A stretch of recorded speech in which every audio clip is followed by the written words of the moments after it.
Au Rayon X vous présente cette semaine les images de cartographie pulmonaire réalisées en 3 dimensions, afin de planifier le traitement chirurgical des tumeurs du poumon.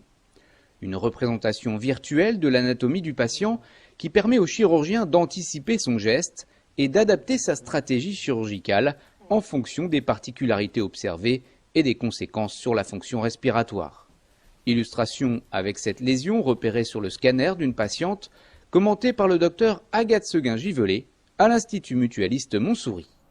Dans le lobe inférieur droit, je vais vous montrer la lésion qui va apparaître, qui est une petite lésion dans son lobe inférieur, dans un segment postérieur ici, et qui fait 11 mm sur les différents scanners. Donc en fait, à partir du scanner injecté, les images sont traitées en fait par une société qui s'appelle Visible Patient et qui nous rend cette cartographie 3D. C'est un modèle dynamique dans lequel en fait on peut naviguer. Ici, je vous ai mis la couche artérielle, mais on peut demander la couche veineuse. Je peux retirer les artères. Donc là, je peux étudier la vascularisation veineuse. Je peux également étudier l'anatomie bronchique. Et donc, on peut faire ce qu'on appelle une navigation couche par couche. Ça va nous permettre dans un premier temps d'établir réellement l'anatomie précise de la patiente, puisqu'en fait, il faut savoir que chaque patient a une anatomie personnelle et qu'il n'y a pas d'anatomie réellement standard. Il y a beaucoup de variations anatomiques. On a demandé à la reconstruction 3D de nous calculer ce qu'on appelle une marge de sécurité autour de la lésion, que je vais vous afficher, qui est en fait la quantité de parenchyme qui serait nécessaire de retirer s'il s'agit d'un cancer du poumon pour être certain de passer ce qu'on appelle en zone saine. C'est en étudiant justement ce modèle qu'on va savoir si la résection qui est programmée est suffisante. Alors je vais vous montrer ici cette petite lésion. Si on la regarde, on a l'impression qu'elle est située dans le segment qu'on appelle apical du lobe inférieur. Et si je simule sa résection, en fait je me rends compte qu'elle est située juste à la base de ce segment. Quand j'impose ma marge de sécurité, je me rends compte que retirer simplement ce petit segment supérieur ne serait pas suffisant et qu'il faut probablement chez cette patiente lui retirer plus de parenchyme.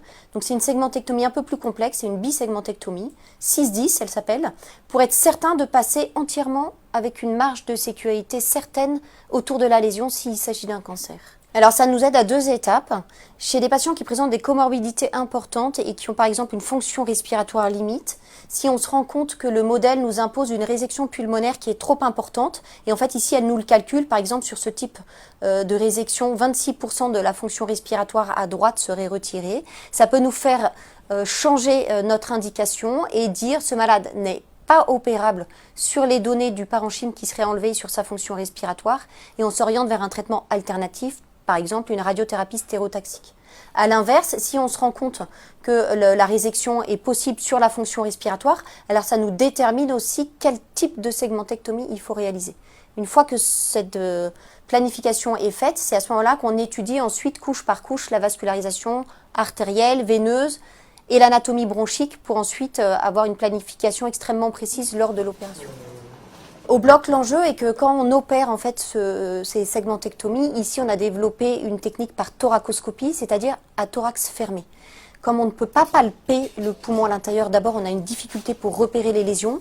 Donc là, on sait très exactement la localisation anatomique de la lésion. Et puis la deuxième chose que ça nous permet, c'est cette étude de l'anatomie.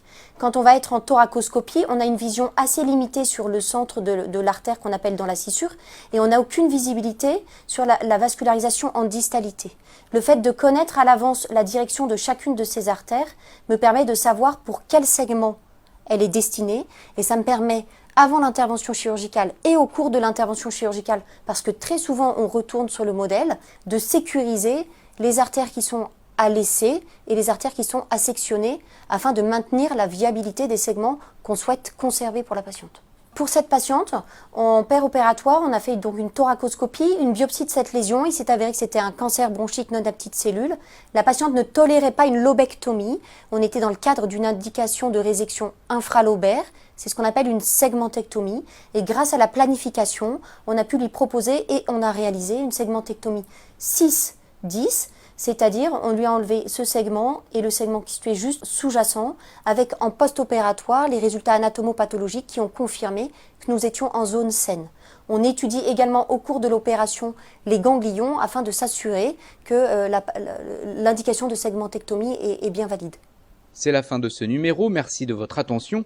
Au Rayon X vous donne rendez-vous le mois prochain pour découvrir un nouveau cas clinique.